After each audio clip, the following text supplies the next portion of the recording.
hay guerra. 245 dominicanos.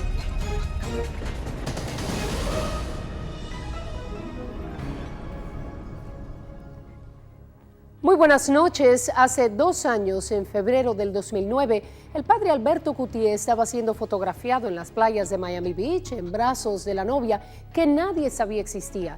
Era la doble vida que escondía debajo del cuello romano que lo llevó a la fama en los medios de comunicación.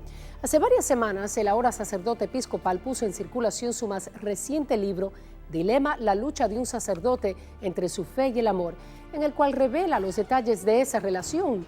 Pero en la publicación de unas 350 páginas, Cutié también relata más de 2 decenas de escándalos de la Iglesia Católica, conocidos y no conocidos.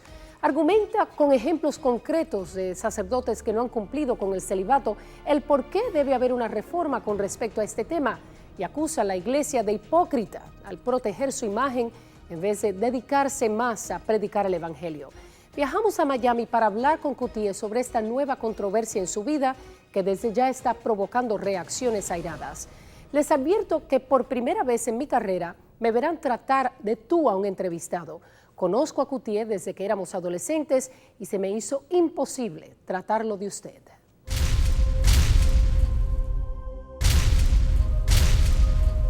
La controversial y escandalosa historia de amor se inicia en la Iglesia Católica de San Patricio en Miami Beach. La fecha es junio de 1998, un mes después de su asignación a esta parroquia y 3 años después de su ordenación sacerdotal.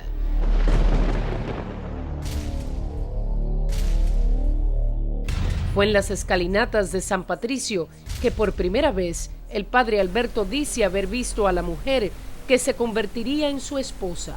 Como una cosa que uno se da cuenta desde el momento que yo la vi, era como la mujer de mis sueños. Confiesa en su último libro que la buscó todos los domingos después de esa primera visita y que nunca había deseado tanto a nadie. Admites en el libro que siempre estuviste atraído a las mujeres. ¿Cómo controlabas ese deseo sexual en tu sacerdocio? Yo hacía ejercicio, rezaba, hacía todas las fórmulas que la iglesia te presenta. Y creo que con mucho éxito vivía el celibato. Sin embargo, ese flechazo que dice sintió en 1998 sería el comienzo de lo que culminó con el rompimiento de esa promesa de celibato, una promesa sagrada del sacerdocio, su sorpresiva separación de la Iglesia Católica, su matrimonio por la Iglesia Episcopal y el nacimiento de su hija Camila Victoria, de 8 semanas de nacida. Cuando conozco a mi esposa y cuando empecé a tener una relación ya con ella, ya obviamente el celibato había cambiado en mi vida. Pero te digo una cosa que la gente no quiere hablar, pero violación del celibato no es solamente acostarte con tu novia escondida. Violación del celibato es ir a los clubes que no debes ir, de hombres o de mujeres. Violación del celibato es la masturbación. Violación del celibato es ver pornografía por internet. Violación del celibato es cualquier conducta compulsiva como el tomar mucho, el beber mucho, el fumar mucho. ¿Practicaste alguna de esas? Yo en realidad no. O sea, no vi sacerdotes desafortunadamente que de esa forma es que lidiaban con el celibato, con una botella. Eso es triste verlo porque después no funcionan en su vida, no pueden funcionar, viven con una adicción. Pero hay otras adicciones también. Y hay sacerdotes adictos al internet, adictos a la sexualidad impersonal, ¿no? Y esas cosas son dolorosas porque uno se da cuenta que si ese hombre pudiera vivir a plenitud una sexualidad sana, no tuviera que caer en esas cosas. 2 años después de haber sido fotografiado en las playas de Miami Beach junto a su novia en ese entonces, imágenes que provocaron revuelo a nivel mundial, el padre Alberto ahora enfrenta severas críticas por su más reciente libro, Dilema, la lucha de un sacerdote entre su fe y el amor, donde narra historias de homosexualismo, noviazgos y abandono, entre otros escándalos dentro de la Iglesia Católica a todos los niveles jerárquicos. Describes en tu libro, como bien dijiste, que eran confesiones, que desde la época del seminario escuchabas historias y cuentos de sacerdotes o seminaristas y su conducta sexual ya hubiese sido heterosexual u homosexual y que en ese momento o no las creías o rehusabas a creerlas. No quería creerlo. Por eso digo que no hay peor ciego que el que no quiere ver. Yo no quería ver defectos en la iglesia. Para mí la iglesia era Juan Pablo II, Madre Teresa de Calcuta, los ideales que la iglesia presenta, y yo veía aquella iglesia casi como el Listerine, ¿no? Sin gérmenes, ¿no? Antiséptico. Así me gustaba ver mi iglesia. Y creo que muchos católicos, de hecho, quieren ver su iglesia así. Muchos se preguntan, ¿por qué no se salió? El miedo paraliza, el miedo te hace quizás aceptar ciertas cosas que nunca se deben aceptar. Y yo creo que cuando tú eres una figura tan pública, en el caso mío, ¿no? Una figura tan pública del catolicismo romano, uno quiere, vamos a decir, quedar bien con la gente.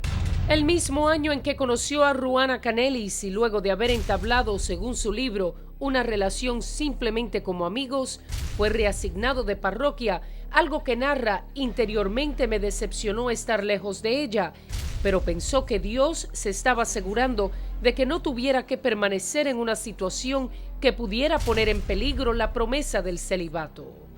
En ese mismo año, 1998, es que lo llaman de la cadena de televisión Telemundo para conducir un programa. El padre Alberto se convertiría en una reconocida figura de la televisión hispana, viajando por Latinoamérica. Hablabas del programa de televisión y durante esos años, ícono, joven, con talento, buen mozo, ojos claros. Uy, yo tenía un file así, mi esposa lo vio, de cartas que me mandaban y todo ese tipo de cosas. Yo creo que esas cosas son simplemente parte de vivir en público y de trabajar en público. No creo que eso era real. ¿Pero se te ofrecieron las mujeres? Decían cosas que yo considero inapropiadas. Incluso en altavoz, yo iba caminando por un mall o algo y decía, ay, qué bueno está, en los comentarios que hace la gente a veces, pero eso a mí, ¿sabes? Yo lo veía como simplemente la gente está fascinada o infatuada, vamos a decir así, con la fama. No creo que era personal. Su fama lo llevó a la radio y a la prensa escrita, donde tenía una columna diaria. El padre Alberto nunca jamás sería un sacerdote solo de altares. Se convertiría en una especie de ídolo en Estados Unidos y América Latina, que brillaba con luz propia, una luz que en su vida personal se apagaba y la oscuridad se adueñaba de su doble vida. En el 2003, cuando ya había terminado su programa de televisión, lo reasignan a San Patricio, iglesia donde había conocido a Ruana. Ahí, dice, se inicia la vida secreta de un sacerdote muy público. La comunicación entre ambos, narra, había disminuido durante el tiempo fuera de esta parroquia. Estaba convencido de que podríamos continuar nuestra amistad, dice en el libro, pero tan pronto la vi, relata, supe que estaba equivocado, la deseaba más que antes. Al decirle a su confesor por primera vez que estaba enamorado, la respuesta, asegura en el libro, le sorprendió. Alberto, recuerda que seguramente algún día te pedirán que seas obispo y no puedes ser descubierto en una situación como esta. Quizás por eso mismo me tenía que haber ido antes, porque la iglesia no está lista a ser más humana. La iglesia sigue protegiendo su imagen pública. Eras una figura pública, Sí. sabías que identificado en toda América Latina, porque te convertiste en un ícono de la televisión hispana. ¿No sentías temor de ser atrapado porque estabas viviendo esta doble vida? En realidad no, o sea, el temor para mí era lastimar a la gente, todo ese proceso. En realidad lo que pasaba dentro de mí era que yo me di permiso, vamos a decir así, a vivir algo que no tenía permiso para vivir. Cuando uno hace una promesa pública del celibato, por ejemplo, esa promesa es de por vida y uno debe honrarla. Cuando el sacerdote tiene una vida escondida, desafortunadamente miles y miles lo tienen, porque a mí me escriben sacerdotes con novias casi todos los días y novias de sacerdotes también. Me di cuenta más y más que este caso no es único. De hecho, un cura mayor me escribió y me dijo, padre, ¿sabes que la diferencia entre tú y yo es que a ti te agarraron, ¿no? Pensé que eso era una cosa un poco bien honesta por parte de él.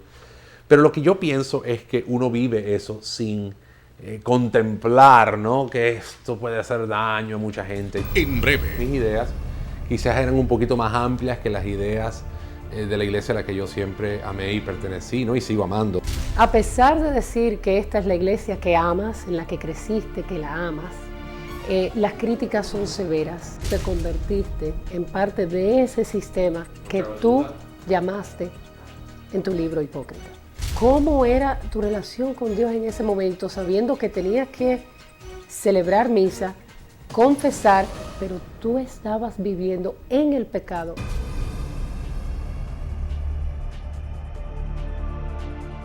Continúe con el informe.